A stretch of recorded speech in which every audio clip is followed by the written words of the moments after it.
The world has seemingly gone quiet on FAA's MOSAIC rule proposal, which doesn't stop people from asking questions about it. With MOSAIC set to revolutionize light sport aircraft, sport pilot privileges, and more, many in the aviation community are eager for updates on the progress of this regulatory overhaul. However, uncertainty about deadlines and when to expect the final rule leaves pilots, manufacturers, and industry stakeholders in the dark. So, where do things stand and what can we expect in terms of timelines? There's little FAA news on MOSAIC because the agency is at a point where it can't really communicate with people outside the government.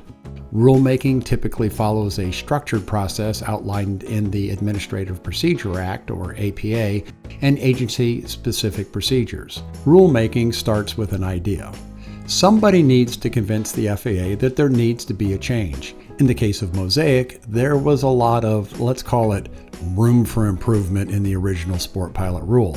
That was recognized by many in the industry, including yours truly. The Light Aircraft Manufacturers Association, LAMA, and the United States Ultralights Association, USUA, started meetings with the FAA around 10 years ago when no one else was even thinking about sport pilot and light sport aircraft, even the FAA itself. Those seeds we planted took root. However, they would have died if it didn't make sense to people both inside and outside the FAA. Next, after the idea, and after a lot of talk with industry and the public, the FAA goes quiet so it could write its Notice of Proposed Rulemaking, or NPRM. That happened without a lot of fanfare since people didn't know too much about MOSAIC. The FAA talked to some people, but not others. It was a little arbitrary, but not illegal. Bottom line is that before issuing a final rule, agencies must publish a Notice of Proposed Rulemaking in the Federal Register. This notice includes the proposed text of the rule, an explanation of its purpose and need, and information on how interested parties can submit comments. That's when everyone finally saw what the FAA was thinking about and got excited about the possibilities of the new rule. The publication of the NPRM also signaled the beginning of the comment period. The Administrative Procedure Act typically requires agencies to provide a period of public comment on proposed rules.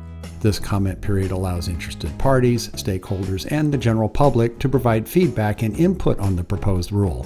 MOSAIC was so big and complicated that interested parties asked for an even longer period to study the proposal and comment. Comment periods eventually close, and that's what happened with MOSAIC on January 22, 2024. They were opened again after the FAA talked a little too openly about the process. The comment period extension was to March 11, 2024. So now I suspect that the comment period is truly closed. Next is the consideration of comments. This is where we are. After the comment period closes, the FAA is required to consider all the comments they receive. They must review and analyze the comments, address any significant issues or concerns raised, and provide a reasoned explanation for the agency's decisions in the final rule. Finally, there is the publication of the final rule. This is where everyone wants to be.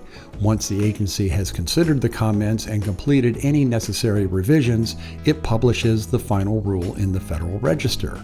The final rule includes the text of the rule as adopted, as well as any accompanying explanations, justifications, or analyses. Unfortunately, there's no specific time frame mandated by law for the publication of a final rule after the comment period closes. However, the FAA typically aims to publish final rules within a reasonable time frame, taking into account the complexity of the rule in question, the comments submitted, and other administrative considerations. Many of those administrative considerations have to do with parts of the FAA coordinating with each other and, of course, lawyers. And this is a big old rule. In some cases, the FAA provides estimated timelines or target dates for the publication of final rules, but these are not legally binding and may be subject to change based on various factors. And in the case of MOSAIC, I haven't heard of an official published FAA estimated timeline, but I suspect that it will be published sometime around the summer of 2025. And let's not forget the effective date of the rule. MOSAIC won't necessarily go into effect instantly. The FAA is proposing that the final rule will become effective 2 months after publication, except for some items which won't go into effect for 6 months after the final MOSAIC rule is published. The delayed effective dates allow time for manufacturers, standards organizations, and others to comply with the new requirements. There is a lot of hope for MOSAIC, even for powered parachutes. Let's hope the FAA works hard to get it right and get it done soon. But let's not count on anything until 2025. If you're interested in powered parachute flight instruction in either the Midwest or in Florida, please visit the link in the description to easyflight.com. And please remember to like and subscribe if you're interested in powered parachutes. Thanks so much for watching, and blue skies.